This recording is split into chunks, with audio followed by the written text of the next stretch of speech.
tu as 1000 euros et tu souhaites investir dans les crypto-monnaies. Donc, que tu sois tout débutant ou que tu sois un peu ancien, mais que tu as à disposition que 1000 euros pour investir dans l'écosystème crypto-monnaie actuellement, je pense que j'ai peut-être un portefeuille qui peut t'intéresser. Donc, comme vous le savez, l'écosystème crypto-monnaie, c'est assez risqué. Donc, si tu décides d'investir tes 1000 euros dans les crypto-monnaies, ça veut dire que c'est l'argent sur lequel, on va dire, tu ne comptes pas réellement parce que tu peux les perdre à tout moment. Donc, une fois que ça c'est intégré, quels sont les projets qui, selon moi, peuvent permettre à ton portefeuille de passer de 1000 euros à 10 000 euros, voire même 100 000 euros. Mais avant cela, regardons comment se comportent nos crypto-monnaies favoris. Comme vous pouvez le voir, les crypto-monnaies aujourd'hui prennent très cher. Là, on a zk-SYNC qui est finalement sorti. Donc, ça veut dire que si vous avez participé à la blockchain de zk-SYNC, vous avez forcément reçu un airdrop de la part de ZK. Donc, n'hésitez pas à aller checker sur leur page Twitter afin de voir si vous êtes éligible au airdrop de zk-SYNC. Mais comme il est sorti aujourd'hui, vous pouvez voir que il a pris très cher. Il est en baisse actuellement de 17%. En termes de baisse, c'est assez, on va dire, normal pour un projet qui fait un airdrop et qui sort. Donc, c'est normal. Parce qu'il y a beaucoup de personnes qui ont reçu leur airdrop, ils vont forcément dumper avant de se faire dumper dessus. Donc, il n'y a pas que zk-SYNC qui a pris cher. On a Notcoin, Starknet, on a Sandbox et plein d'autres monnaies qui sont dans le rouge actuellement. Donc, l'écosystème au global prend cher. Bitcoin qui est désormais repassé à 66 000. Donc, tout à l'heure, il était passé en dessous de 66 000. Donc, les gars, l'écosystème crypto-monnaie est assez, on va dire, fébrile ces derniers jours. Donc, ça fait déjà plus de 2 semaines environ que tout est à la baisse. Et c'est peut-être pas terminé parce que cette semaine, on aura des chiffres, des datas qui vont sortir au niveau américain qui vont potentiellement impacter le prix de nos crypto-monnaies. Donc, on a des datas telles que, par exemple, tout ce qui est produits et services qui sortent le vendredi. On a également le nombre de ventes de maisons, donc l'immobilier, tout, etc., qui sortent aussi vendredi. On a des mecs de la SEC qui vont parler, donc ils vont avoir des discours. Ça se trouve, ils vont être encore plus défavorables au fait de réduire les taux d'intérêt ou même, voire même arrêter tout court. Et donc, c'est une semaine assez, on va dire,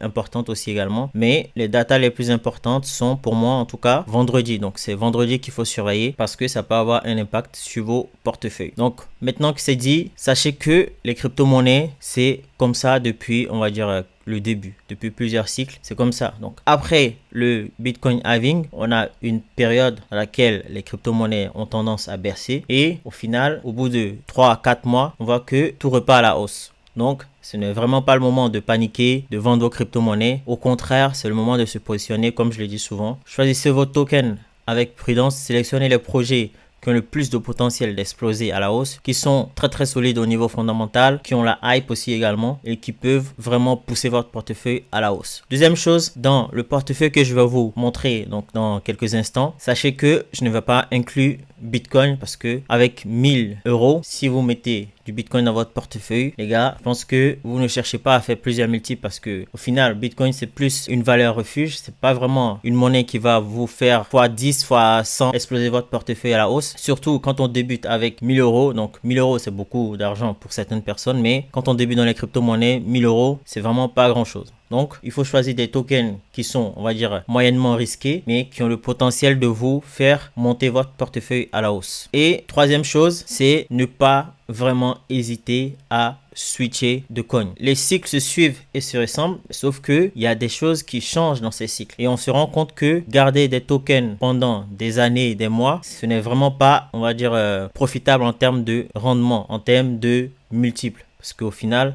on a des périodes où les tokens que vous avez sélectionnés, pensant qu'ils vont faire des multiples fois 10, fois 15, fois 20, on aura des périodes de plusieurs mois où ces tokens vont aller à la baisse et ça peut totalement détruire votre portefeuille crypto-monnaie. Donc, ne vraiment pas hésiter à switcher de token et suivre tout ce qui est narrative et tendance afin de pouvoir profiter, en tout cas, de la hype à chaque fois, mais tout en restant prudent. Selon moi, un portefeuille crypto-monnaie équilibré, c'est un portefeuille qui doit comprendre un projet Layer 1, un ou deux projets Layer 1, un projet infrastructure, des projets AI, parce que ça fait partie des narratifs qui pompent actuellement, un projet infrastructure gaming, donc gaming, et aussi, pour terminer, des projets meme coin, et enfin, un projet real world asset, des assets réels tokenisés. Tout ça doit, selon moi, permettre d'avoir un portefeuille crypto-monnaie équilibré. Donc, si on avait eu plus de fonds afin de pouvoir investir, on aurait bien évidemment rajouté Bitcoin dans ce portefeuille crypto-monnaie. Donc sans plus tarder, on va attaquer avec notre premier token qui est bien évidemment avec la situation de Ethereum actuellement, j'ai décidé de rajouter Ethereum dans mon portefeuille crypto-monnaie. Donc si ça avait été autrement, il aurait peut-être pas fait partie de ce portefeuille crypto-monnaie, mais avec le Ethereum ETF qui est en cours, je pense que Ethereum doit faire partie de tout portefeuille crypto-monnaie parce que c'est un narratif qui va forcément prendre. Donc là, sur les 1000 euros, je prends 150 euros et je mets sur Ethereum. Et ce qu'il faut savoir, c'est que Ethereum, il y a les whales qui ne cessent de loader de Ethereum en vue de la validation des formulaires S1 qui aura lieu incessamment sous peu. Donc, les whales accumulent beaucoup d'Ethereum. Donc, comme on peut le voir, il y a déjà pour 700 000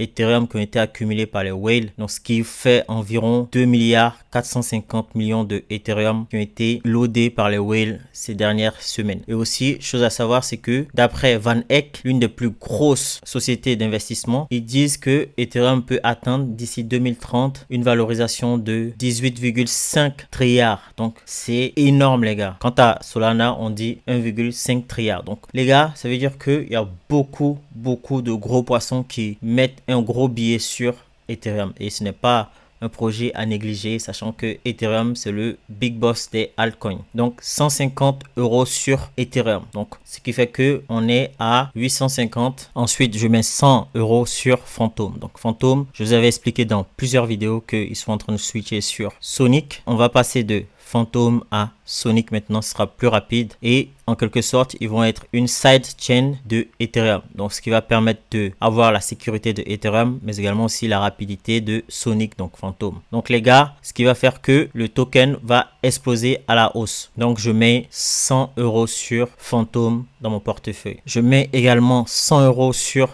Chainlink. Donc Chainlink, vous savez que c'est l'oracle le plus utilisé dans l'écosystème crypto-monnaie, mais ils ont également aussi switché sur aussi le narratif des real world assets. Donc ça combine plusieurs narratives. Ils ont des solides partenariats comme par exemple avec Swift. Donc les gars, Chainlink également un token a fait partie intégrante de tout portefeuille crypto-monnaie selon moi. Parce que le futur de Chainlink, il va être massif. Donc, je mets 100 euros sur Chainlink. Concernant tout ce qui est intelligence artificielle, vous avez plusieurs tokens. Vous avez par exemple Render qui aurait pu faire partie de cette liste. Mais j'ai choisi de mettre un billet sur Near Protocol parce que c'est en quelque sorte un mélange entre un projet Layer 1 mais également aussi un projet intelligence artificielle. Donc, à chaque fois que le narratif de l'intelligence artificielle arrive, Near se met à pomper. Donc, comme je vous avais dit, Near à la base de base, avant même d'être dans l'écosystème crypto-monnaie, c'était un projet qui était axé sur l'intelligence artificielle. Donc, je mets 150 euros sur Near. Donc, Near à surveiller de votre côté, en tout cas. C'est un projet qui, selon moi, doit faire partie de tout portefeuille crypto-monnaie. Et regardez, ils sont soutenus par les plus gros dans l'écosystème crypto-monnaie, mais également aussi dans le monde normal. On a Alibaba, Google, Arbitrum, Eigenlayer, Polygon et plein d'autres que on ne cite même plus. Donc 150 euros sur Near Protocol. En termes de projets qui semblent aussi également très intéressants dans le narratif de l'intelligence artificielle, c'est Delicium dont j'ai parlé aussi plusieurs fois sur la chaîne. Donc je mets 50 $ sur Delicium. C'est un projet qui a pour but de permettre aux gens d'avoir tout ce qu'on appelle les agents. Donc dans l'écosystème, dans le narratif de l'intelligence artificielle, les agents sont très importants. C'est comme si vous discutiez avec ChatGPT, mais votre ChatGPT dans l'écosystème crypto-monnaie. Et Delicium, c'est un projet très prometteur sur lequel j'ai misé depuis sa sortie. Donc moi je pense que c'est un projet qui va continuer de performer. En termes de prix, regardez ce que ça fait. Il est monté à presque 64 centimes de dollars. Là, je pense qu'il est dans un bon prix, un bon point d'entrée. Et je décide de mettre 50 euros sur Delicium. Concernant le projet gaming, j'ai choisi de mettre 150 euros sur Immutable X. Donc j'aurais pu choisir Gala qui est un studio gaming ou encore Volcan Forge qui est également un studio gaming, même des projets tels que Beam ou Rona, mais j'ai décidé de mettre Immutable X parce que je pense que c'est un projet qui, on va dire, assemble plusieurs projets gaming de qualité. Donc, pour ceux qui ne savent pas, Immutable X, c'est en quelque sorte un Layer 2, mais une infrastructure pour les gaming. Donc, 150 euros sur Immutable X. Et à titre d'information et pour que vous ayez, on va dire, un petit visu sur le nombre de projets qui ont été lancés à partir de Immutable X. On a des projets tels que par exemple Guild of Guardians, on a Cross the Ages, mais on a aussi également Illuvium qui a été lancé grâce à Immutable X. On a aussi par exemple Pixelmon qui est là et plein d'autres projets gaming qui sont connus dans l'écosystème crypto-monnaie qui ont été lancés grâce à Immutable X ou en utilisant Immutable X pour pouvoir lancer leur projet gaming. Donc on peut voir aussi Illuvium, on a aussi également God on Chains ou encore Wagmi qui ont été lancés grâce à Immutable X. Donc je décide de mettre 150 € sur Immutable X. Sur les 1000 €, on a utilisé pour l'instant 700 €. Donc on a mis 150 € sur Ethereum, 100 € sur Phantom, 100 € sur Chainlink, 150 € sur Near, 50 € sur AG, donc Delicium. On a mis également 150 € sur Immutable X. Il nous reste du coup 300 €. Donc sur les 300 € restants, sachant qu'il nous reste deux narratifs, c'est-à-dire les meme coins et les real world assets, j'ai décidé de mettre 150 € sur Ondo Finance. Pourquoi j'ai choisi Ondo Finance même si la market cap est de 1,5 milliard? Parce que tout simplement sur Ondo Finance, il y a beaucoup trop de hype et c'est un projet sérieux comme je vous avais expliqué dans plusieurs vidéos auparavant. Donc pour ceux qui ne savent pas, la première fois dont j'ai parlé de Ondo, ça remonte à plus de 1 an. Ondo Finance, ils ont, comme vous pouvez le voir, des liens très étroits avec BlackRock, ça a été prouvé. Donc c'est un projet qui selon moi doit être pris très au sérieux et tant que la hype va continuer sur ce projet, du fait que BlackRock est en quelque sorte, on va dire, mêlé à cette affaire, cela va permettre au prix du token Ondo Finance de pomper. Donc comme vous pouvez le voir, il y a marqué BlackRock ici. Donc les gars, Ondo Finance, je pense qu'on peut compter sur ce projet pour performer jusqu'à début 2025 où on aura les plus grosses libérations de tokens. Donc je décide de mettre 150 € sur Ondo Finance. Concernant la partie meme coin, j'ai décidé de mettre 75 € sur PondK. Donc PondK, comme vous pouvez le voir en termes de meme coin, ça fait partie des rares qui tient un peu la route. Et quand on regarde son chart sur un mois, regardez, malgré la baisse de Bitcoin ces derniers jours, on voit qu'il a su se maintenir sur un mois. Regardez le chat. Donc j'ai décidé de mettre 75 € sur PondK. Et c'est un projet meme coin dont j'ai parlé dans ma vidéo concernant le top meme coin sur Solana. Donc d'ailleurs, n'hésitez pas à aller faire un tour dessus. Et PondK, en termes de meme, je trouve que ils sont ultra bons. Ils ont une communauté solide. En termes de meme, les memes sont ultra marrants comme vous pouvez le voir. C'est des memes de qualité. Encore une fois, je pense que PondK, c'est un projet meme coin qui va tenir en tout cas sur la durée. En tout cas, jusqu'au prochain bear market. Parce que comme vous le savez, pendant le bear market, toutes les crypto-monnaies, Bitcoin inclus, chutent à plus de 90%. Pas Bitcoin bien évidemment, mais en tout cas, la majorité des altcoins vont chuter de plus de 80-90%, voire même 99% pour certains altcoins. Donc, j'ai décidé de mettre un billet sur PondK le temps de ce cycle haussier. Il me reste donc 75 € et les 75 €, j'ai décidé de les mettre sur une stablecoin. Dans le cas présent, c'est USDT, mais ça peut être aussi également USDC parce que on n'est jamais à l'abri d'un crash et ces 75 € vont me permettre de accumuler certains tokens pour lesquels je pense qu'il y a de bons points d'entrée. Donc 75 € sur Tether, la stablecoin. Donc voilà ce qui fait que on aura au total 1000 € de portefeuille crypto-monnaie.